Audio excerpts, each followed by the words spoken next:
Everybody feels it right now. Even if they don't say it out loud, I think people are a little nervous.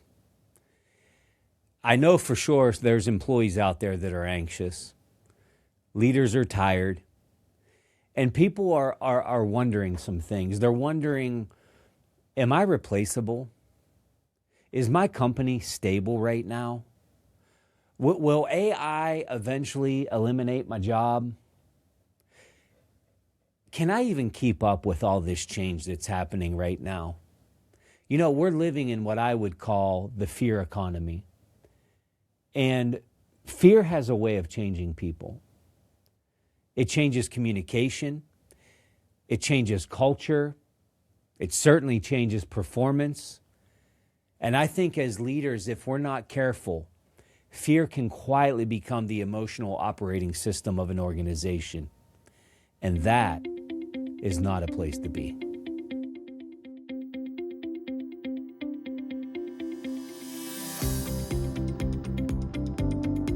This is the Champion Forum podcast with Jeff Hancher, the forum for leaders, champions, and dreamers.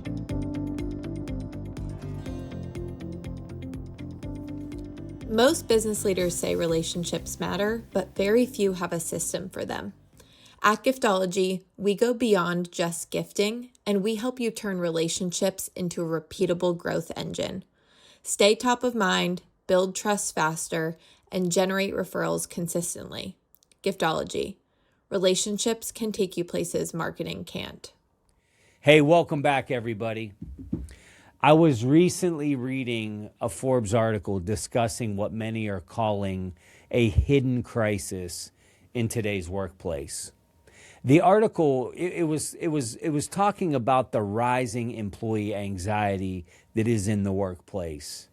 It talked about emotional exhaustion, burnout, economic uncertainty, and fear that is coming, and we have all heard about surrounding artificial intelligence, and is job stability going to be there in the future? I mean, we're all reading the headlines of mass layoffs happening in tech, and all of these things that are going on, and then all of a sudden a level of fear starts to set in. What struck me about the article was this. The article wasn't just talking about productivity problems. It was talking about emotional problems. People are showing up to work carrying a level of fear in some cases. Fear of being replaced, fear of becoming irrelevant, fear of instability, fear of not keeping up. And honestly, as I'm reading this article, I felt like this needed to be talked about a little bit more. Whether this applies to your organization this very minute today or not, I think it's something that we need to be aware of, because leaders can become so focused on performance. We can put all of our attention on output and organizational changes that need to be made, that we might completely miss the emotional climate that people are operating in every single day. And again, I get it. There's probably still some leaders listening that are saying, why is the emotional climate my responsibility, Jeff? Don't you see that we're over here trying to run a company? But I can tell you this.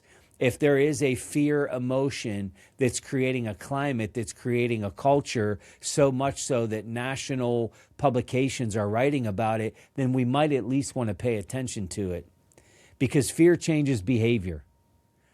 When there's a fear-based culture, people are going to become a whole lot quieter. They're going to become more defensive. You're going to find that they become less collaborative. They're going to be less creative, less honest. And fear, it creates this shrinking down of people.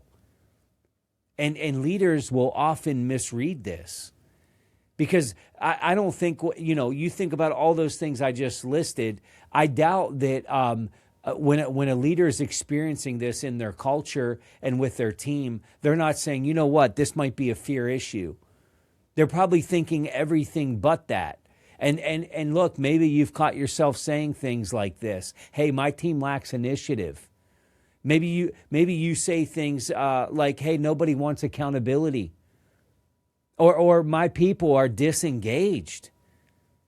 But sometimes people are not disengaged. Sometimes they're scared. And scared people don't innovate. Scared people don't challenge ideas. Scared people don't communicate honestly. Fear creates survival mode. And survival mode will kill the excellence in your organization. And this is where leadership matters most, because leaders become emotional thermostats, not thermometers. Thermostats. You know, thermometers reflect the temperature. Thermostats set the temperature. When leaders panic, everybody in the organization feels it. When leaders communicate poorly, everybody feels it. When leaders disappear during uncertainty, everybody feels it. But calm leaders, where are you at? Man, when you're a calm leader and you have this composure under fire, you create stability. Steady leaders create trust. And trust becomes the oxygen that your organization will absolutely need in uncertain times. One of the greatest gifts that a leader can give people right now is emotional steadiness. And let me be very clear before I get any hate mail. I'm not talking about fake positivity. No, I'm not talking about being that leader that we all don't like a whole lot. You know what I'm talking about. That leader that just pretends problems don't exist. No, I'm not talking about that. But I am talking about composure. I am talking about clarity, honesty, presence, because people can handle the truth. They can. I believe that they can. Our job is to be honest and clear and build foundations and relational deposits so that we can deliver hard truths when we need to. What destroys people is uncertainty mixed with silence. Hey, and now I'm uncertain and I'm not hearing anything. Hey, I'm reading about all these layoffs. Hey, I'm reading about this. Hey, I'm hearing about this. Hey, this is what was talked about in the lunchroom today. You take all that uncertainty and you mix that up with some silence from leadership. Oh my goodness sake. One of the biggest mistakes leaders make during difficult seasons is withholding communication. Because when leaders go silent, employees start writing their own narratives. And those narratives are usually worse than the reality. Silence creates speculation. This speculation that starts to permeate through the culture of your company, it creates a little bit of anxiety. And when I have anxiety, I lose trust. Great leaders communicate early. Great leaders communicate frequently, even when they don't have all the answers. I mean, look, if you're waiting for all the answers before you begin communicating, you may be waiting a minute. Your team does not need perfection from you. Can I challenge you and tell you what they actually do need from you? They need your presence. And let me say this too. Some leaders unintentionally weaponize fear. And let me underline it, bold it, unintentionally.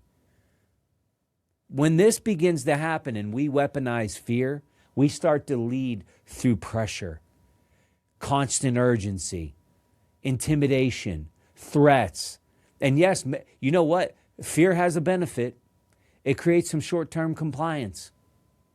And man, that could be a win for you in the short term. But long term, it'll kill your culture.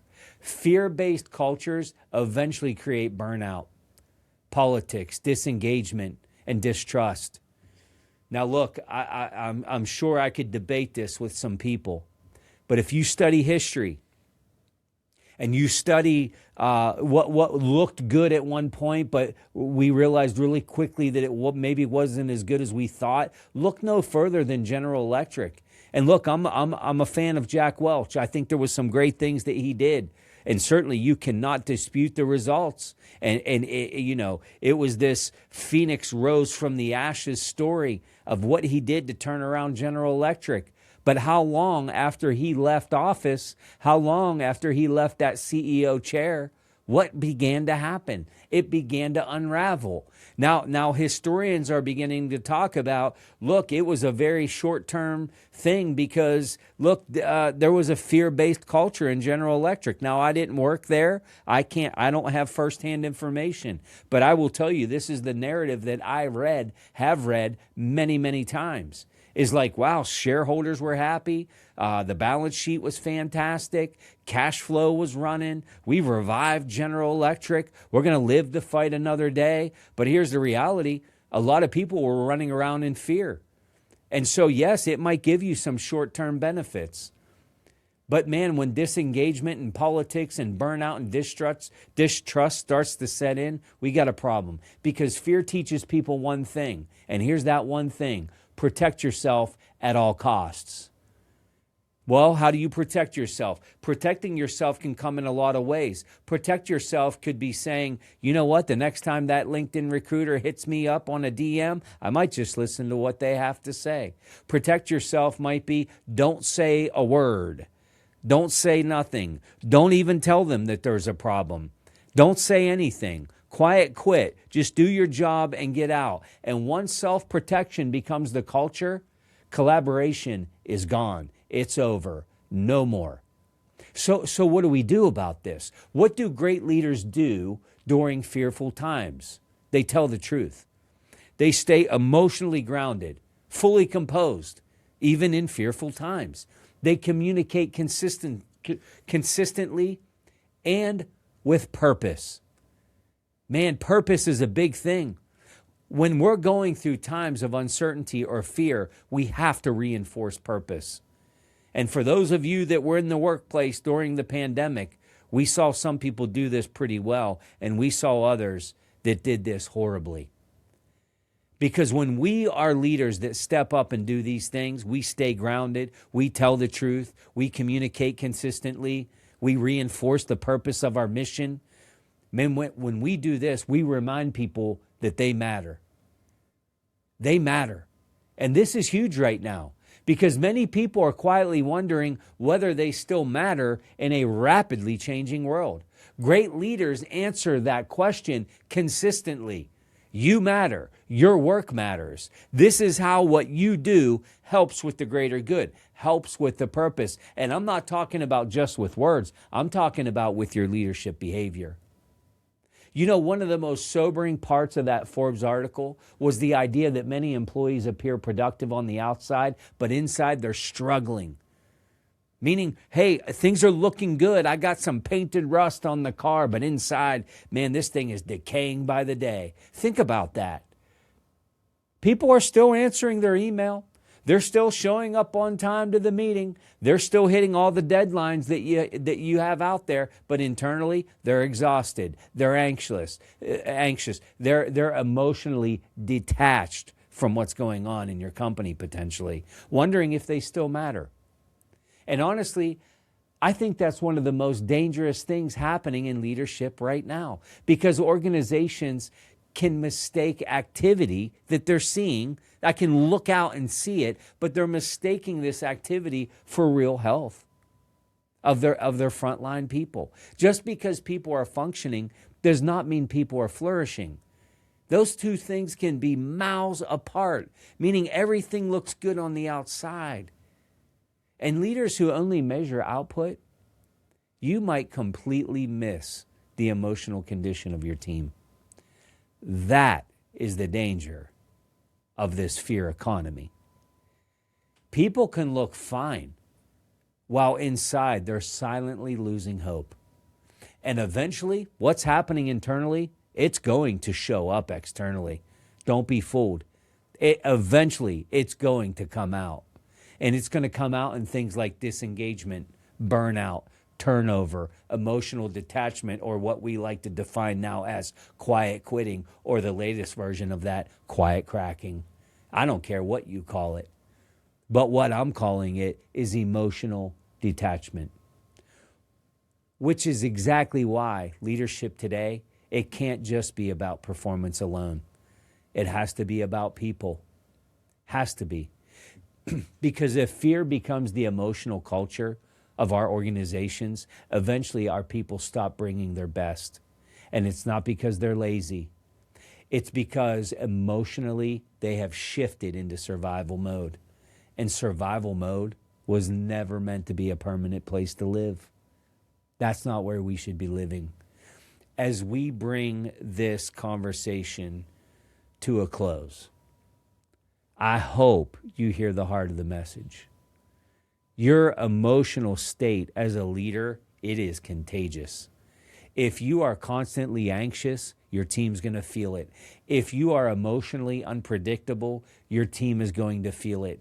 Leadership will transfer from you and who you show up as into your organization. That's why self-leadership matters. And it matters a whole lot right now. You cannot create calm externally if you are chaos inside as a leader. We might be living in a fear economy. That might be true. But fear does not have to become the culture of your organization. Great leaders bring stability. They bring clarity. And great leaders, they bring courage. And sometimes the greatest gift that you can give people is simply helping them breathe again.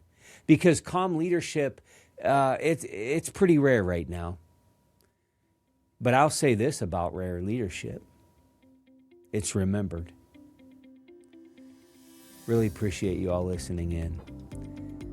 Until next time, become the stability in the chaos and keep turning that pressure into potential. The Champion Forum podcast with Jeff Hancher. Lead, inspire, win.